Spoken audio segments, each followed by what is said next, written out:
Alrighty. So everybody, welcome to La Suprema Lunch. It's our first lunch of 2021. It's a new year and we have a new lineup and we're super excited about that. So I know we have some new faces in here. So I'm just gonna share a little bit about who is La Suprema or what is La Suprema. And then I'll introduce the amazing Stephanie Bermudez to give us our presentation today. So La Suprema Works is a co-working and event space in Barrio Viejo in Tucson. I think most folks are local, but we're in Tucson, Arizona, and we opened in May of 2020.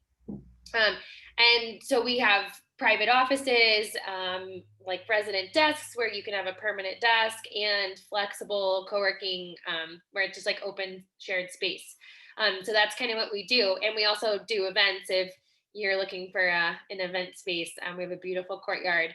And so we were fortunate to have the Doubletree Hotel with us as they were doing construction on the Doubletree down at the convention center, and they just moved out, so we have some private suites available now. We were totally full, but now some just opened up. So if you or you know of anybody that's looking for an office space, please let them know that they can reach out to me.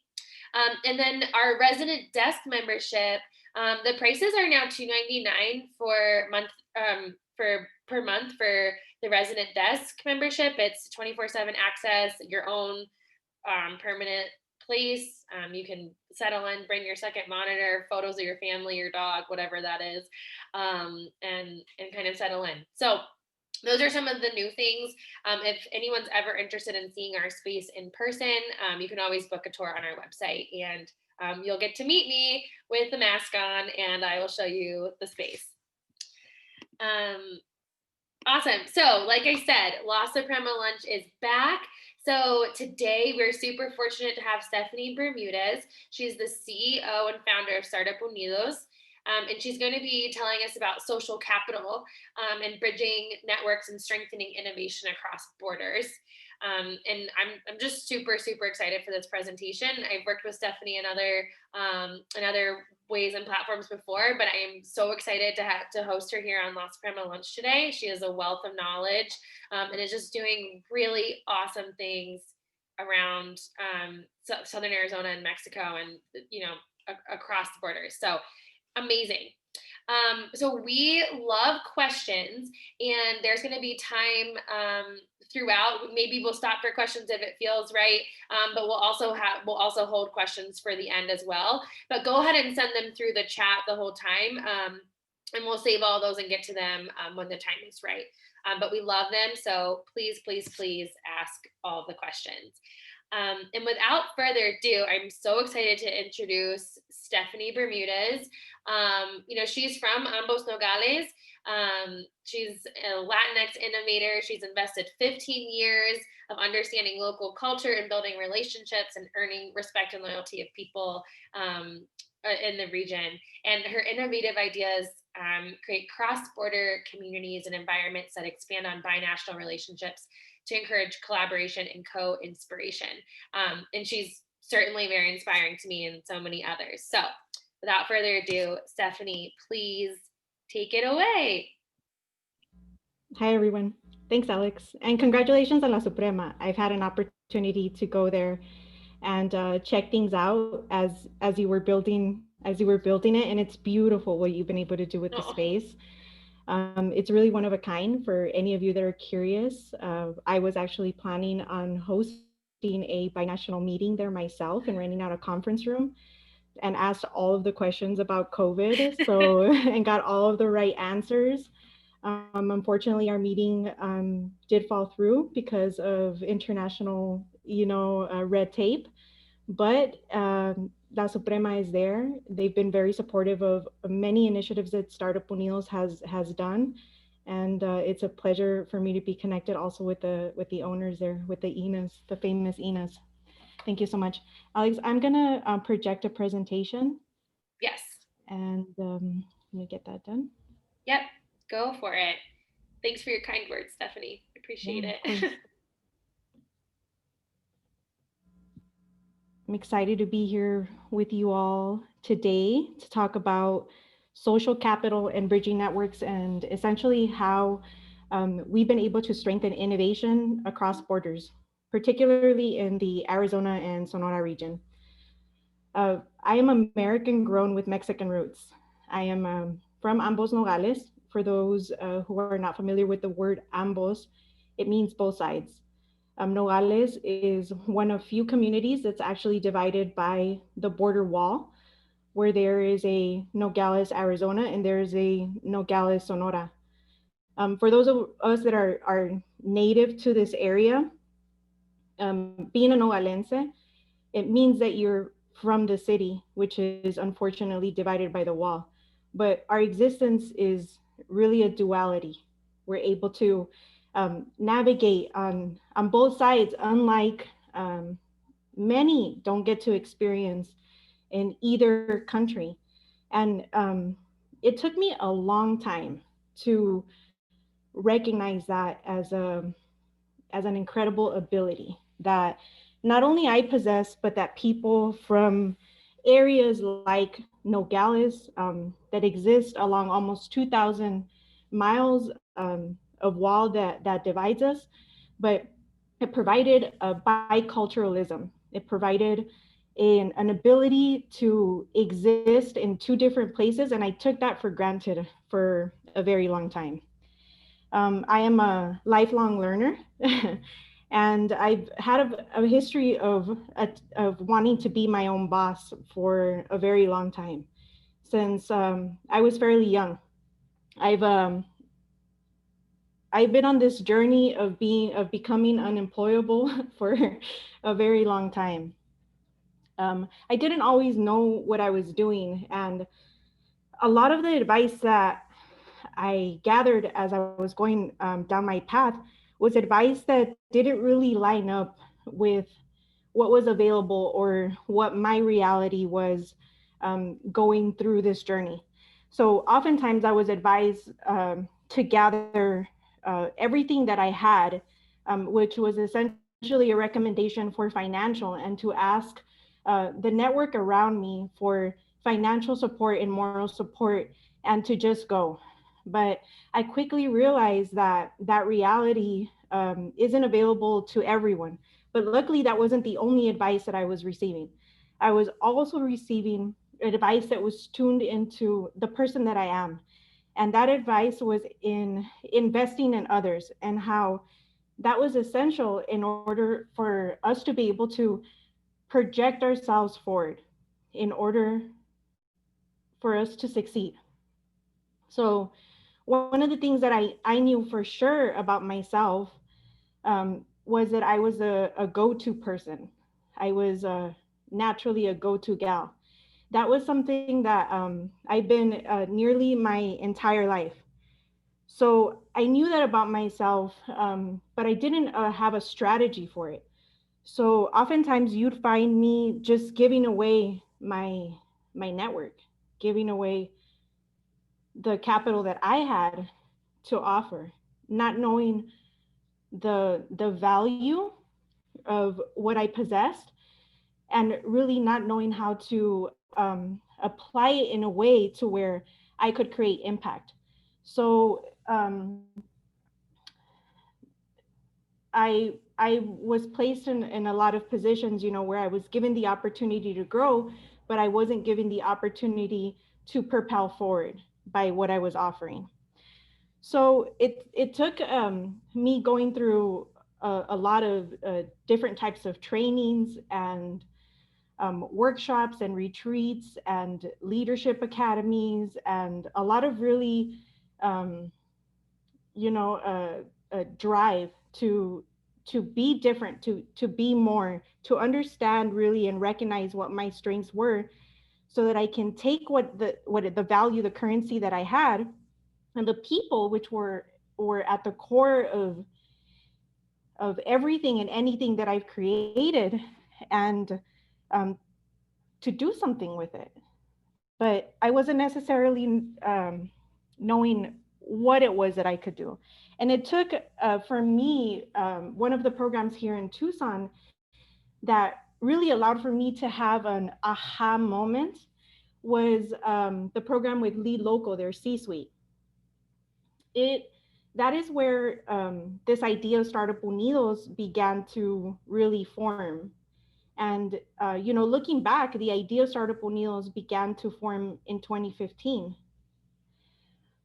So for those of you that are interested in the Lead Local program and want to know more about that, please let me know. I'm happy to make a connection with Robin for you so that you could take advantage of these amazing community that exists in Tucson of people who are offering professional development programs to help all of us get ahead. So um, Startup Unidos is 100%, I think, or 200%, as my good friend German likes to say, built from social capital. So I'm going to tell you guys before I move into Startup Unidos why German says 200%. 200% because I have to be 100% myself in America and 100% myself in Mexico. So in that duality comes the 200%. So we kid about that, but that is true. And Startup Unidos is really built to be able to cultivate the collaboration, innovation, and entrepreneurship in border communities that are very often overlooked.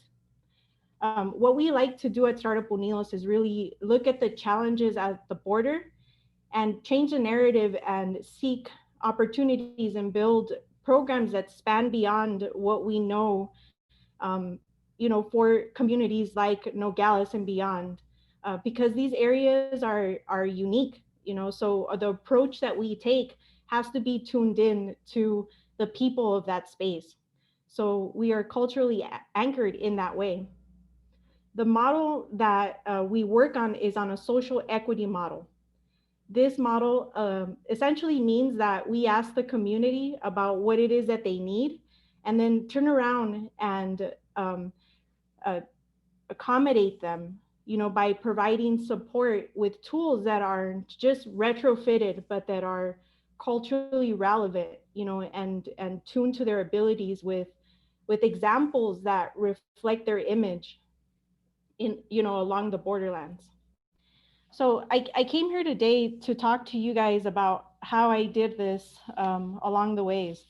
I'm going to talk to you guys about how I took the connections and that I've had and leveraged them to help shape this cross-border network that is now Startup Unidos. And I'm going to talk to you guys about how the social capital that I've built over the years was applied as the key way in us being able to create this multicultural community that exists in two separate countries. And I'm going to show you and ways that social capital can support with really just making diverse networks be inclusive. And I have some principles that I've lined up for you that I want you to take with you so that you can walk away feeling like you can leverage the social capital that you possess. And naturally, that is going to be tuned to your own interest and your own experience. So I think it'll be very valuable to you. So we're going to start with bridging social ties. So kicking off this community, this startup for startups, took me leveraging a lot of connections in order to be able to establish this network.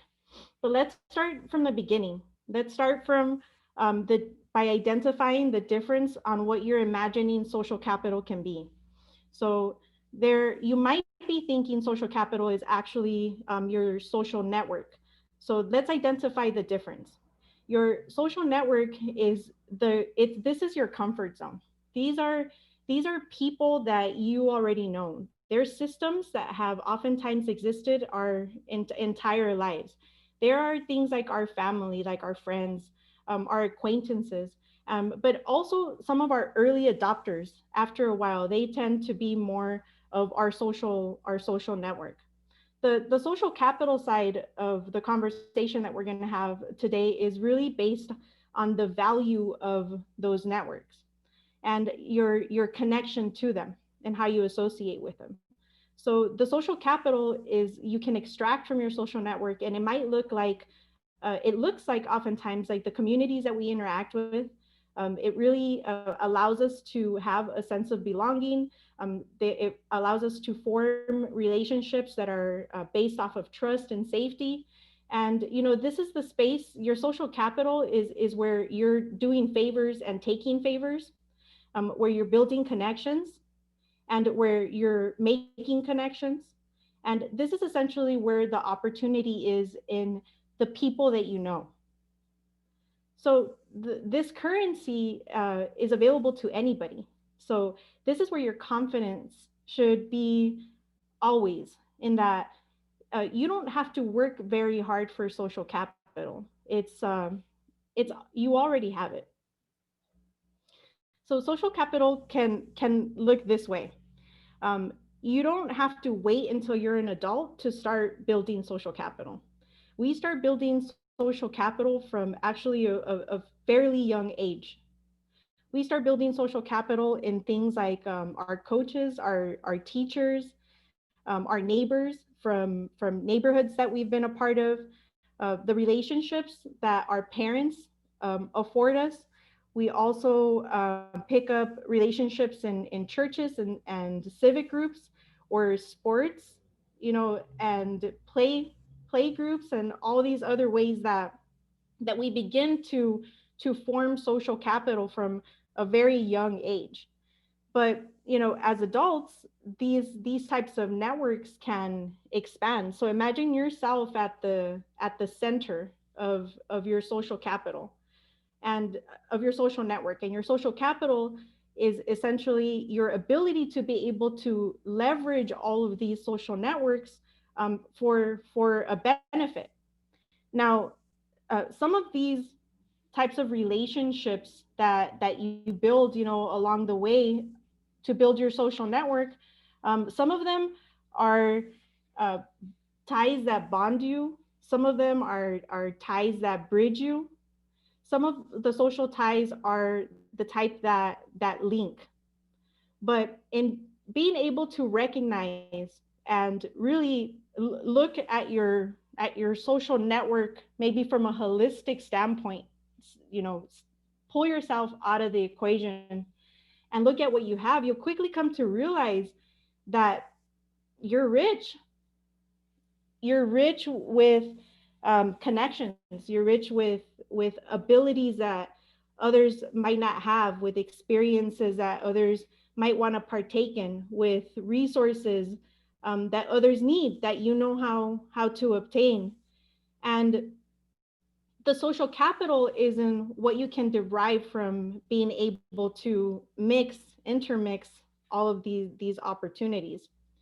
So not every opportunity is the type of opportunity that you're going to necessarily churn, keep the same churn along the way. Some of these relationships are strong and other relationships are weak.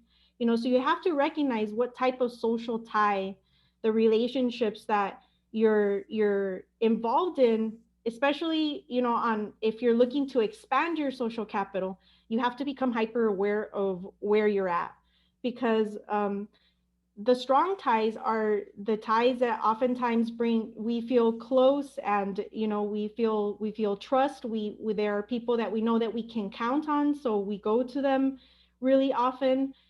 We've already have preset commitments to them, and unfortunately they're also very time consuming. Oftentimes those relationships keep us from being able to go out and and pick up something new. So there are also weaknesses to these strong ties, in that we get caught up in the same old. We get caught up in old news. Information becomes really redundant. We see the same people all the time. It actually is putting us in a place of isolation, and it's developing a sense of silos. So we do this because it offers legitimacy to the work that we do, but that's often it can become a weakness over time. So what we really want to do is we want to, when we're looking to enhance social capital, is you want to look at your weak ties. because those weak ties often are the ones that allow you to be able to open up your perspective to something new. It allows you, it takes you outside of your comfort zone. It also, it puts you in front of current information, of perhaps other types of streams of information that you didn't know even existed before because you were in your zone.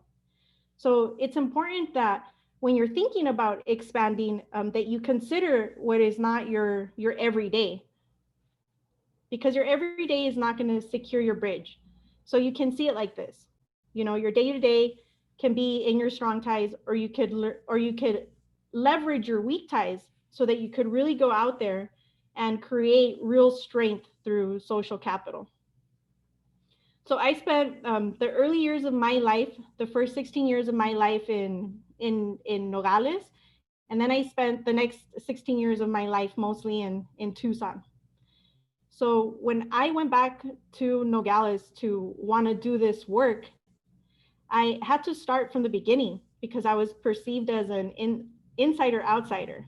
You know, I had some social capital there, but I had been gone for a really long time. And border communities change really often, and they're impacted by factors that we can flip, you know, the news channel and watch 24 hours a day.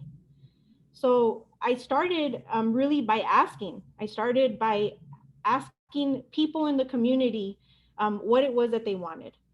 And I threw around a lot of different ideas. But essentially, what I was looking to do before even Startup O'Neill's had a slogan or really a name or a clear mission, it was really about wanting to understand a new vision for the border, like ways that we could interact and imagine and create, uh, regardless of there being this wall. So this is Nogales right here. You can see the border wall that divides it. It's all the same community. So in a space like this, where um, it's literally two different worlds, you can't just dive in, even though I'm from there, you know, to to create something new. I created a lot of meetings, you know, getting to know a lot of people from throughout the region, you know, really pushing myself outside of my comfort zone and the network that I knew, to seek to understand what it was like, you know, what it could be like, and why things weren't necessarily happening at the speed of possibility.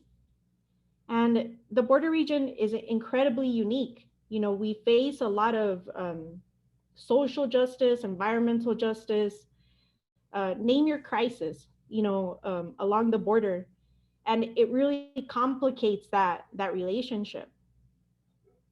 But you know, that's how we did it. You know, we did it by clashing social worlds. We did it by slowly gaining the trust, by asking and giving, and establishing durability with the relationships that we were building along the way. So one of the things that I love doing and that I'm good at are events.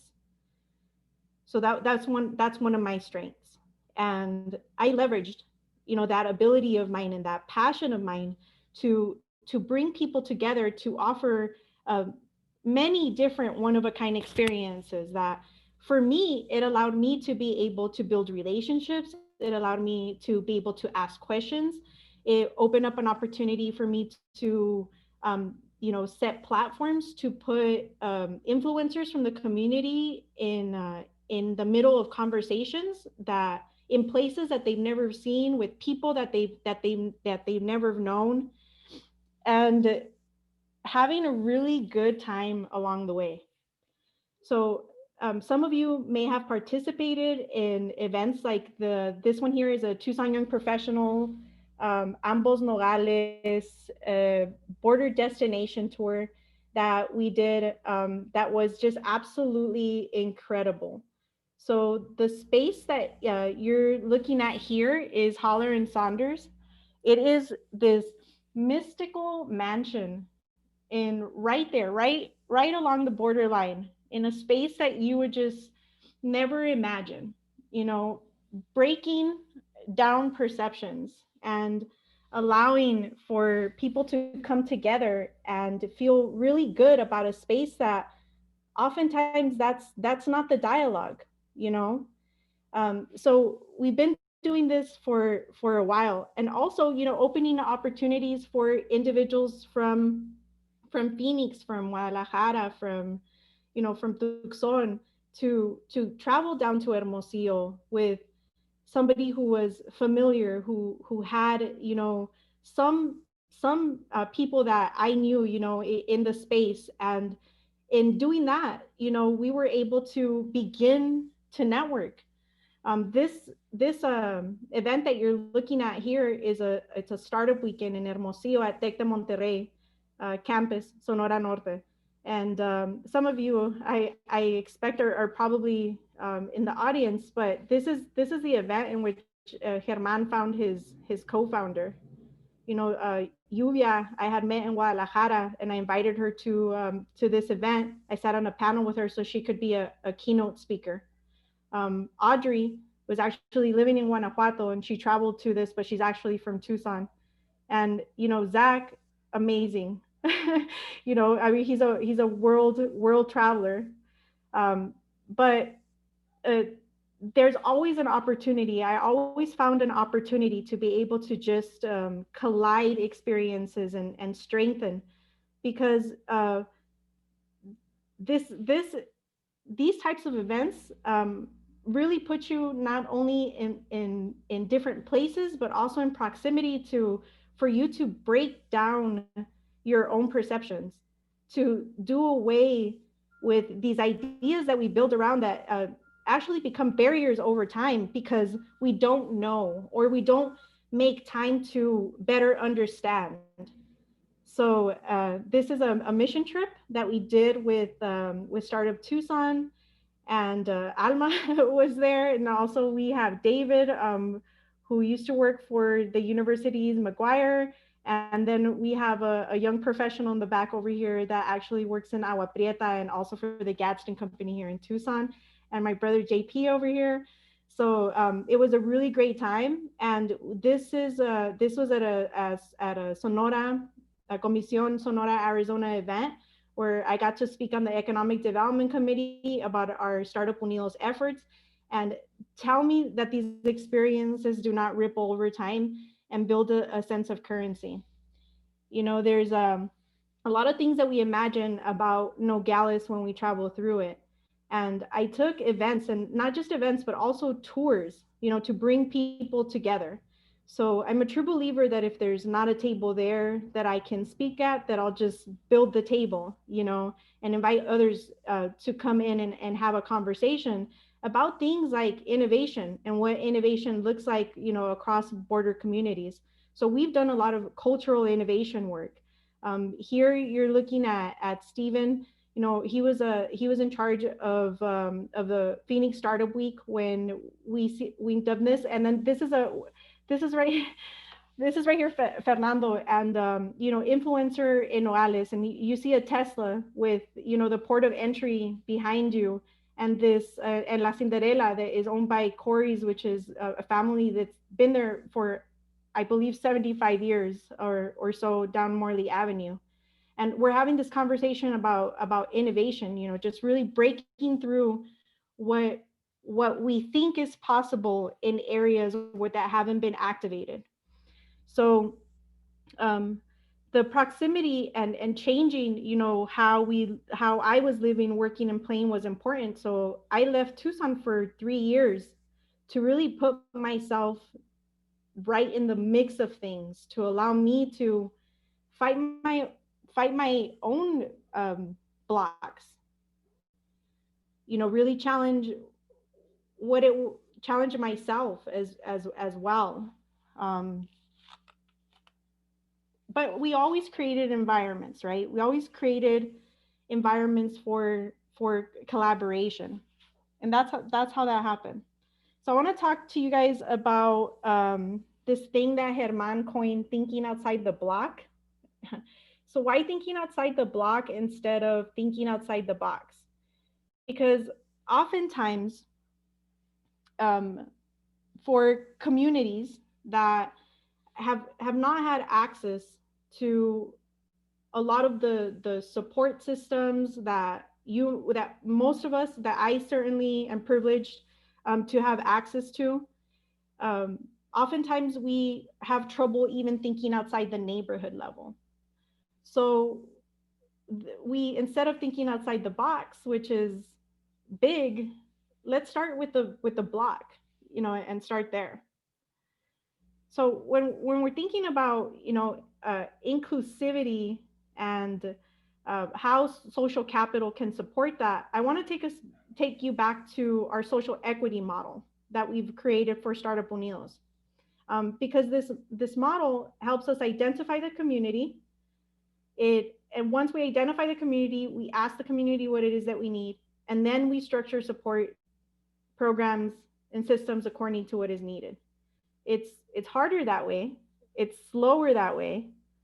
Um, but in this social equity model, like I've certainly had been required to put myself in a lot of uncomfortable positions.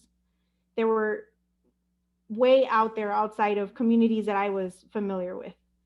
But I did that. I made that push with an effort to diversify and to get to know the people from different areas and to break down my assumptions and to invest real time in building relationships, in relationships that were bonding, that were bridging, that were linking. And I was doing a lot of favors.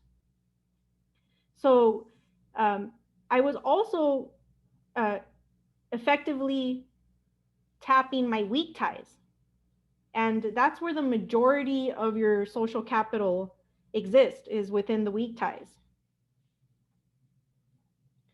So it's important that we factor in a lot of different things when we're working with diverse networks across the board.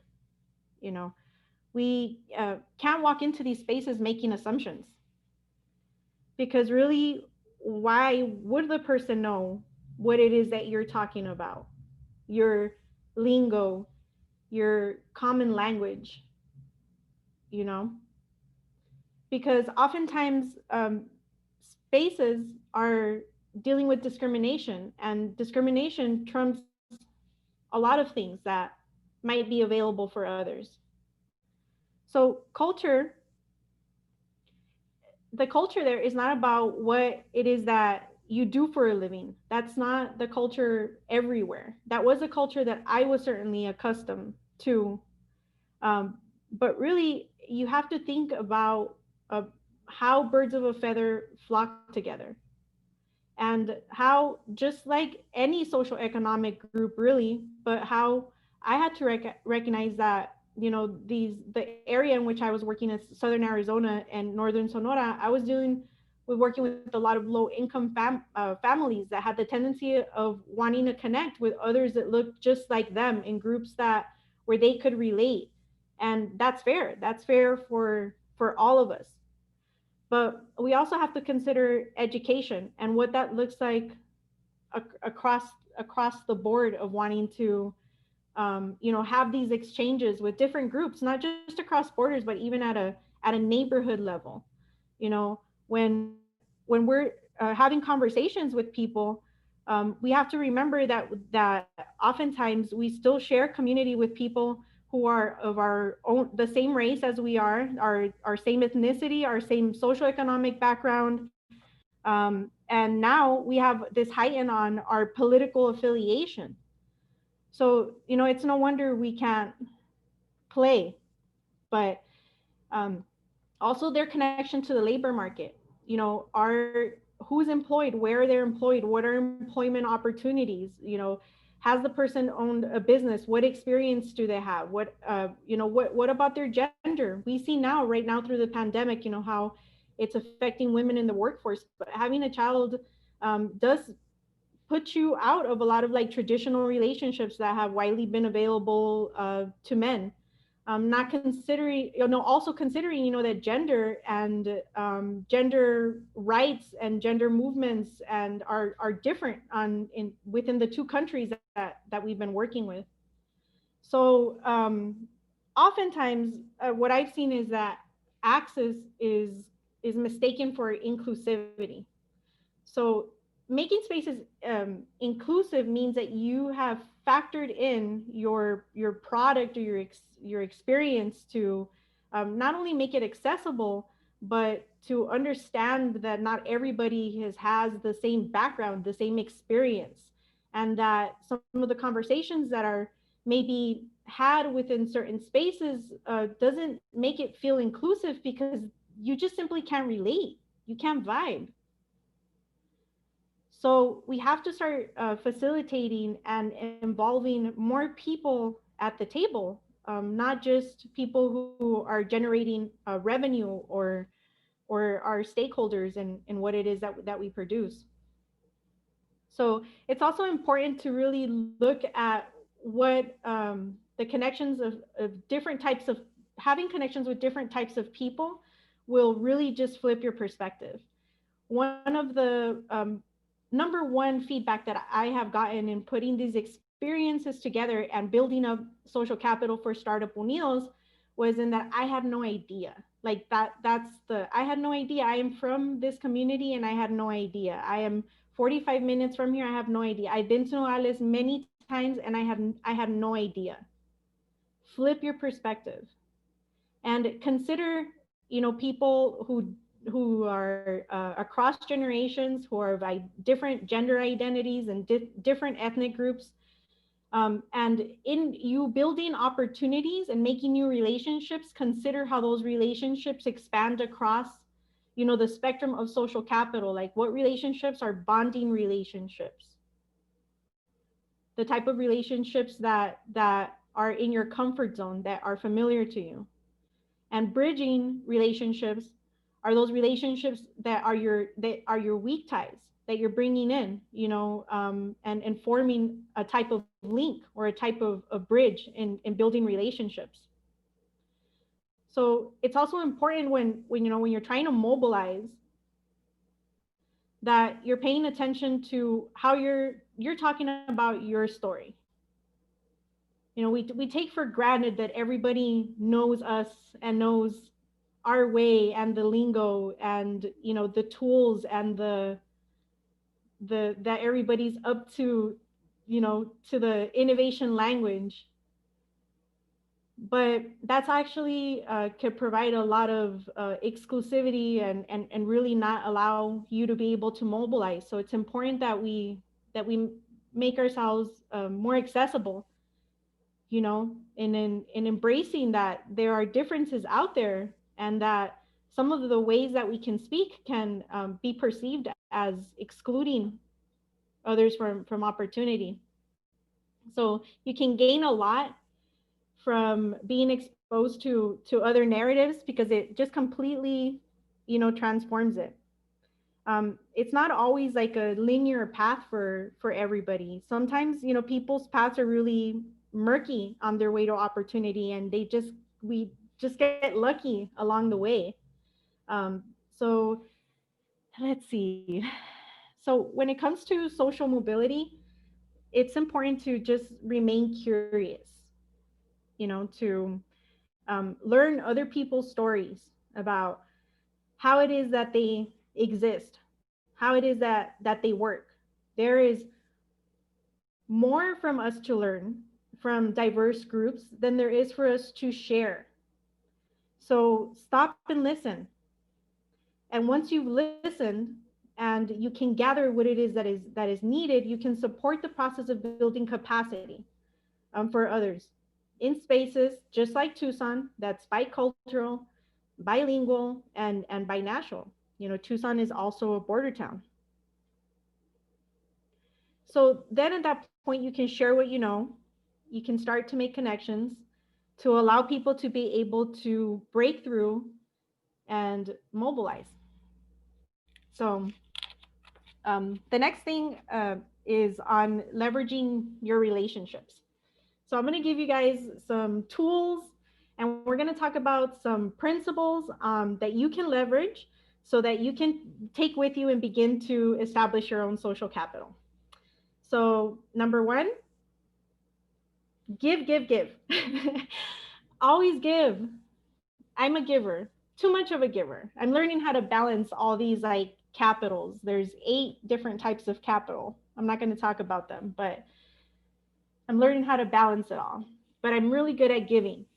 So it's important to show up and not just show up, but participate.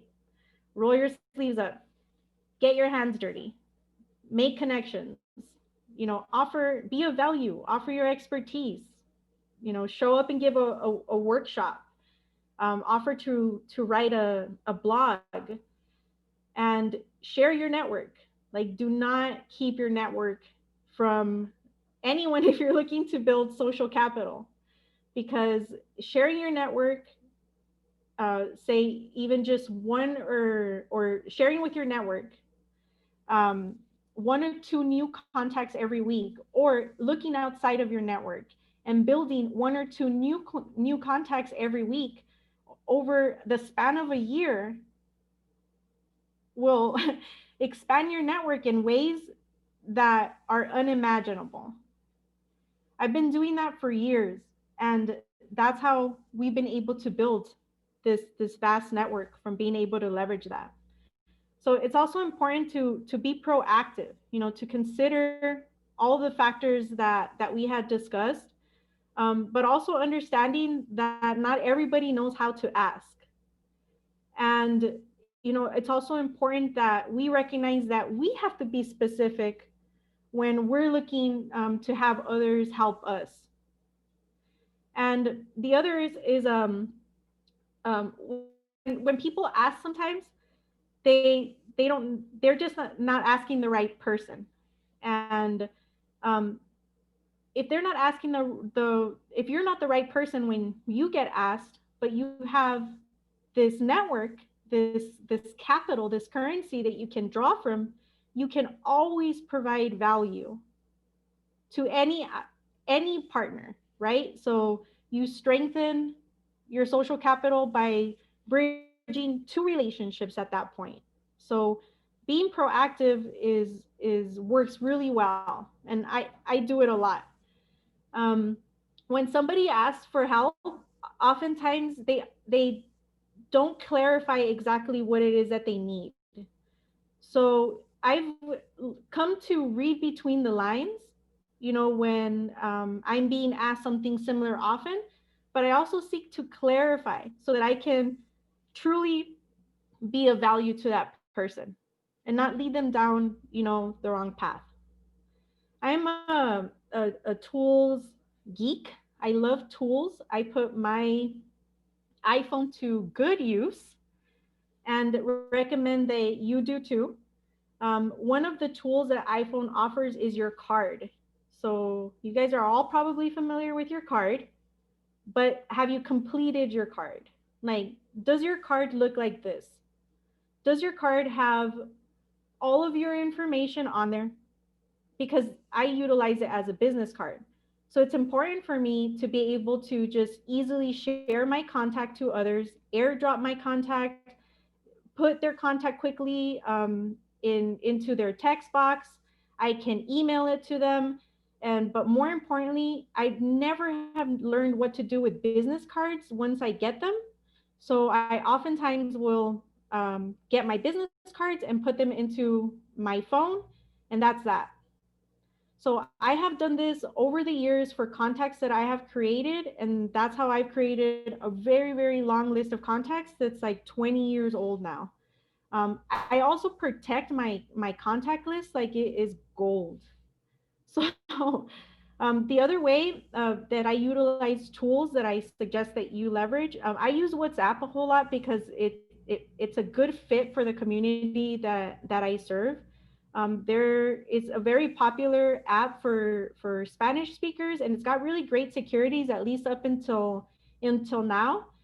So I hand selected about 250 people um, to come together in one group, individuals of all levels of society, both private and public relationships, put them into this group, and it has generated just so much value for individuals.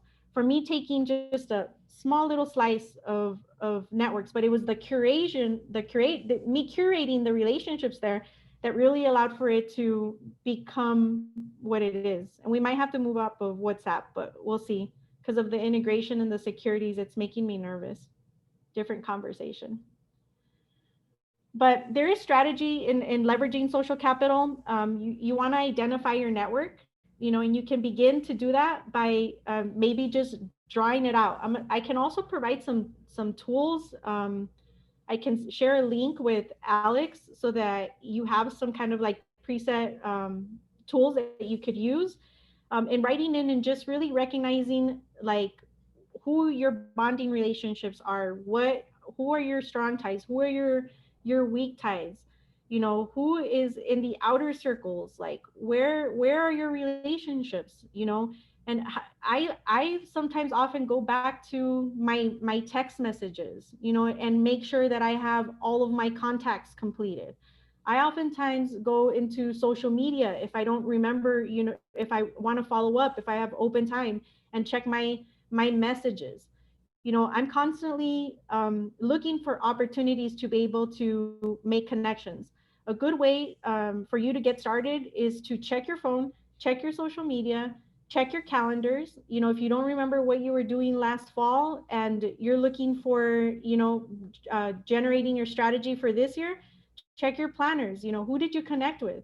How did you keep track of that? Organize your stuff so that you know where your social currency lies, but also you're able to manage it. You have control of that. You can utilize it in an effective way. So there is value in every relationship, every person that you connect with. I talk to everybody, as the go-to gal. um, I often get curious, after conferences that uplifted me, that made me feel like, I wanted to rule the world, and I've checked like who's supporting them, how are they supported, and I do the research. I go and I try to find those connections on people's LinkedIn's. I check their interests. I connect the dots. So it's also important that the next step after you've done the work to really hone in and identify like your social capital is that you prepare yourself for the contact. You're going to make an impression.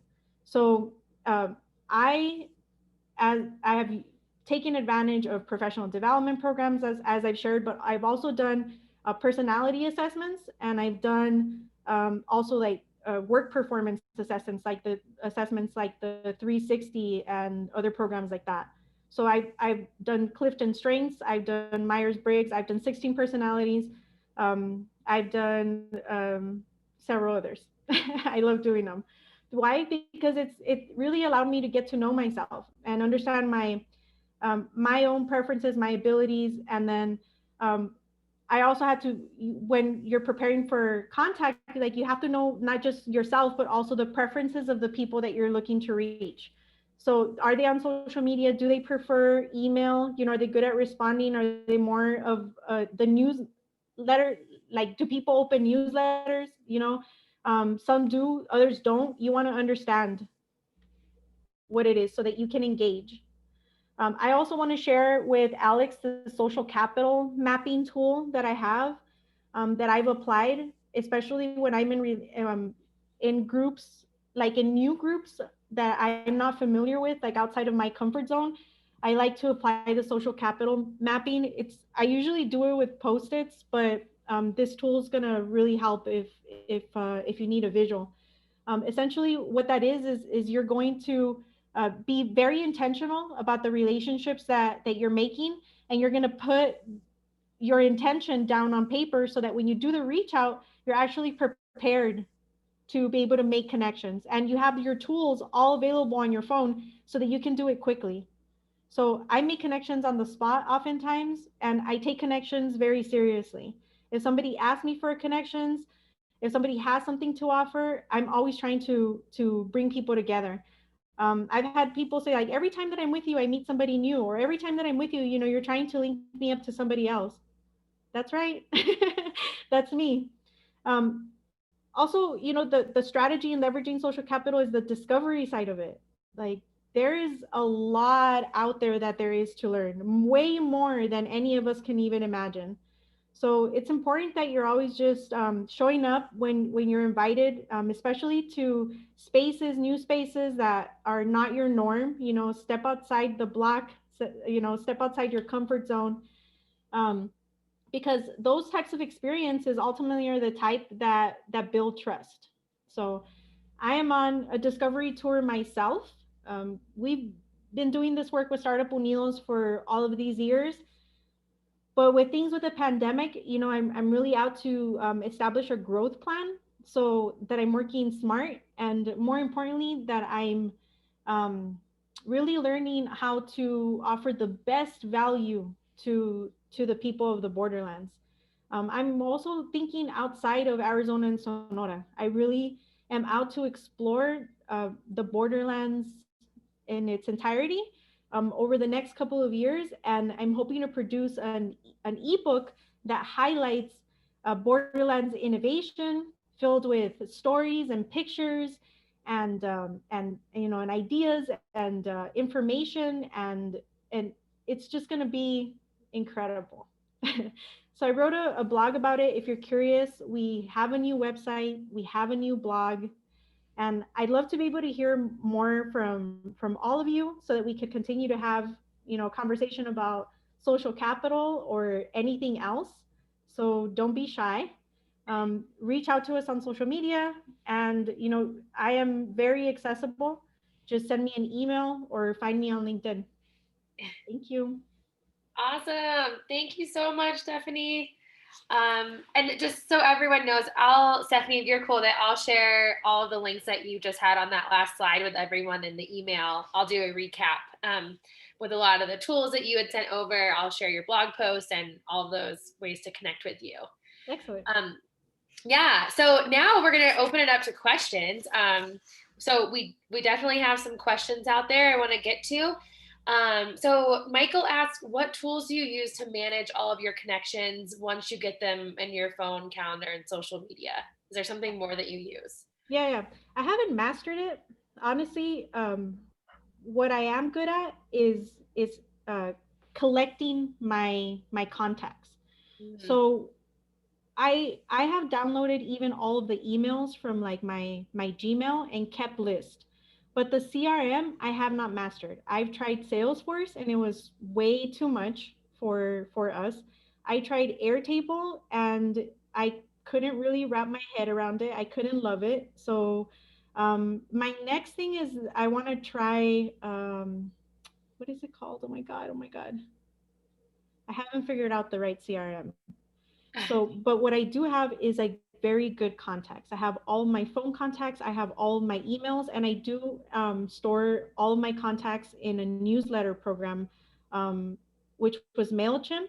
But right now I'm using Flowdesk because Flowdesk is $39 unlimited contacts.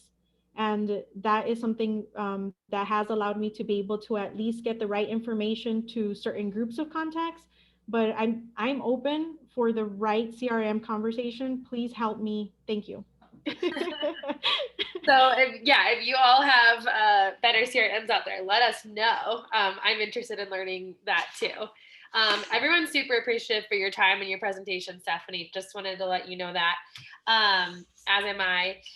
But I actually have a question for you that goes back to like the beginning of your presentation. When you said like you're operating at 200% all of the time because you're working in ambos nogares, so like you're working in two languages and two countries and two cultures.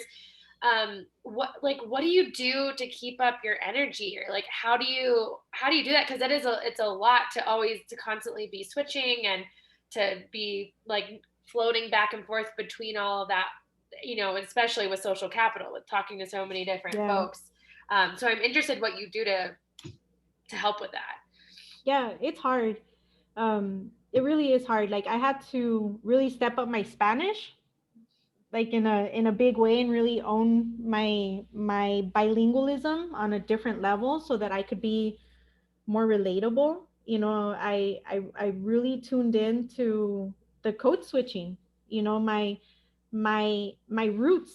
I tuned into my experiences in Nogales, and utilize, like, literally leveraging, but always remaining open to it. And in being open, it's energizing. It's energizing to be around um, new things. It's energizing to be in the space of innovation and in elevating others. So it's like a natural drug, I guess, to some sense. It's like it's feeding all the right kind of chemicals to my brain, and that's how I stay energized. But not to say that I don't overwork. I work way too hard. And I'm not always good at balancing it out, but you know. but but it's all a practice. Sometimes I am. Sometimes I'm really good at it.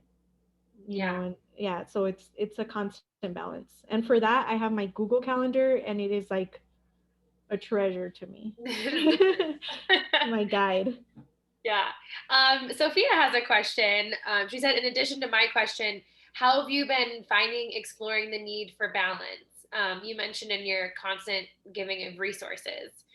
So I know you just sort of touched on that towards the end, but Yeah. are there things that you do to help keep yourself intentionally balanced?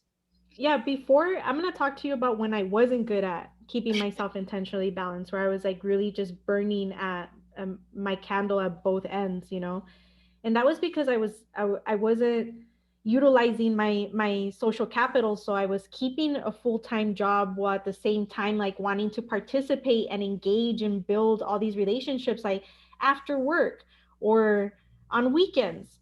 So it got to be pretty crazy. Mm, And that's why it's important, like, to understand where your strengths and your weaknesses are, and you're utilizing and like creating those bridges so that you're not working as hard. So oftentimes, like, it is perceived that in me making connections or making myself available that I'm doing a lot. But over time, I've kind of like mastered that I can utilize the connections and offer them value by not having to take it on myself. So like, if instead of me doing it, I ask a young person in my network, would you like the opportunity for you to have this experience? Cool. Let's establish a program for that. You can have that experience. We'll all end up being happy. And at this, like, I'm almost building social capital while adding value. And it takes a little orchestrating, but I don't take relationships for granted. I just don't. mm, Like, I look at that and I'm present to it. yeah. Yeah. Wow. That's amazing. It's so great. And also, I have to say that when you were talking about like your amazing event planning skills and showing photos from events, it was just like having me be like, oh, please, like, are we almost there yet? So, I can't wait. when it's time for that again, we'll be super excited for you to host something for Startup Unidos here at La Suprema. Count on it. Yeah, so excited once we're ready to do that in a safe way. But Stephanie, I just wanted to thank you so much for your time here today. This has really inspired me to continue like doing outreach, even though it's all, it's so much of it is virtual right now. There still is so much value in that, and Absolutely. continuing to build in this new landscape that we're in. And I think moving forward, it is going to be a hybrid. But it's still so important. The people in our lives and in our networks are how we grow. So Absolutely. yeah, so just thank you so much. We're so grateful to have you here today, and everyone, thank you so much for joining us. Stay tuned until the next La Suprema lunch. So we have it in a couple of weeks. So Excellent. Thank you yay, so much. thank you. And you can count on me. Reach out. Yeah. Right. And everyone, again, like I said, I'll be sharing all of Stephanie's the info that she had shared earlier throughout the presentation, and you'll be receiving that along with a recording of today's event. Thank you. Yeah. Alrighty. People are starting to hop off. But yeah, Stephanie, just thank you so much. Really appreciate That everything was fun. you've done. I want to see who's in the